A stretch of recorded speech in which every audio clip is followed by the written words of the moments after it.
Hello दोस्तों। तो चलिए, कल मैंने आपको बताया था कि शेयर मार्केट में एंट्री कब लेना और कैसे लेना चाहिए।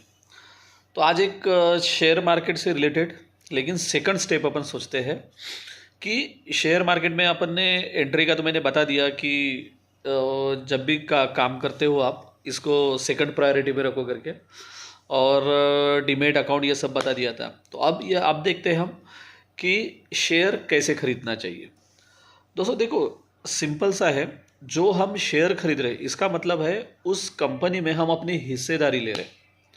अब मेरे को बताइए, कंपनी में हिस्सेदारी हम ले रहे, काम हमारे लिए कोई और कर रहा है, लेकिन अगर उसने कुछ गलत किया तो उसका रिजल्ट हमको मिलेगा, हम लॉस में जाएंगे। बराबर ना। कंपनी उसकी है, सारी चीज़ें, हम इन्वेस्टर है, हमने उसके कंपनी में शेयर लिए मतलब पैसे डाले हैं। तो अभी हमको प्रॉफिट चाहिए, तो हमने शेयर क्यों लिए? क्यों? तो वो कंपनी अच्छी चल रही है, वो जो कंपनी का जो मालक है, वो जो चला रहा है वो कंपनी को, उसके डिसीजन सही हो रहे, तो इसलिए अपन ने खरीद। लेकिन जब कंपनी में हम हिस्सेदारी कर रहे हैं तो क्या हमें ये पता है कि ये कंपनी किस लेवल पे है, क्या है, ये सारी चीज़ें बहुत देखना जरूरी है। अगर हम हिस्सेदारी ले रहे तो हमको पता तो चाहिए कि ये कंपनी प्रॉफिट में आगे चल के भी रहेगी। बराबर ना।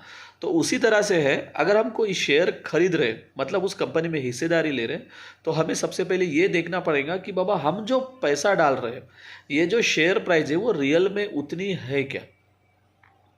नहीं तो हम तो नुकसान में आ जाएंगे, वो कंपनी के बारे में जानेंगे नहीं।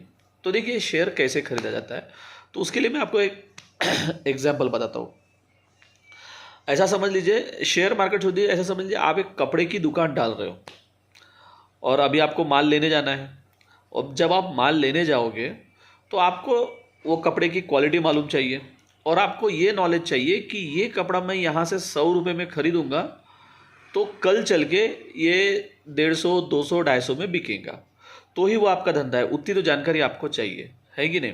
नहीं तो आप 100 रुपये में खरीदोगे और इधर में बेचने जाओगे तो उसकी वैल्यू कम रहेगी, 70 रुपये, 80 रुपये रहेंगी, तो वो आपका धंधा तो लॉस में चला जाएगा।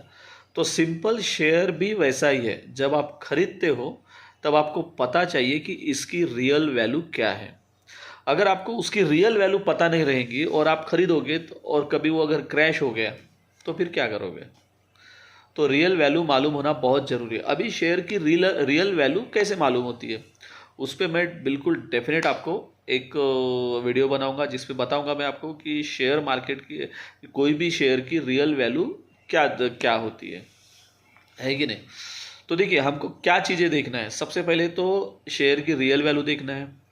दूसरी बात, उस कंपनी में जो शेयर हम ले रहे हैं उस कंपनी में उसका मालक, उसका जो ऑनर है, उसकी हिस्सेदारी कितनी है। अगर समझिए 100 में से अगर उसकी हिस्सेदारी 10 रुपये है तो वो कंपनी में इंटरेस्ट कभी नहीं लेगा, राइट ना। तो उसकी हिस्सेदारी ज़्यादा चाहिए। दूसरी बात, ये कंपनी का बिजनेस मॉडल कैसा है, यानी भविष्य में ये क्या कंपनी चल पाएंगी, इसके बिजनेस को ग्रोथ रहेंगी नहीं रहेंगी, ये हमको सोचना पड़ेगा। दूसरा क्या देखना पड़ेगा कि हमारे अलावा और कौन इन्वेस्ट कर रहा है इस कंपनी में।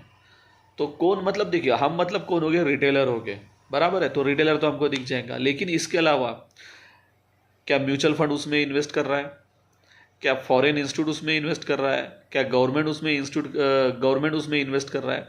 अगर कोई बड़ी बड़ी कंपनियां या कोई अगर उसमें इन्वेस्ट कर रहा है तो हम उस पर और ये सोच सकते हैं, क्योंकि उनका तो उससे ज़्यादा रिसर्च रहता है। उसके बाद हमको ये देखना पड़ेगा वो कंपनी में कर्जा कितना है। ज़्यादातर कंपनियों के ऊपर कर्जा बहुत होता है, जिस वजह से कंपनियां पीछे आती है या फिर बंद हो जाती है। तो ये चीज़ें देखना पड़ेगा। तो देखिए, इतनी चीज़ें का हमको पहले रिसर्च करना पड़ेगा, उसके बाद वो हम कंपनी में वो हाथ डाल सकते हैं, तभी हम शेयर मार्केट में यानी शेयर खरीदारी में सक्सेस हो जाएंगे।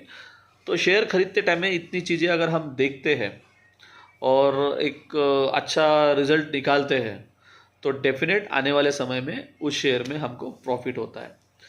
अभी मैंने आपको बताया है क्या क्या देखना है। अगले वीडियो में बताऊंगा कि कैसे देखना है, ठीक है।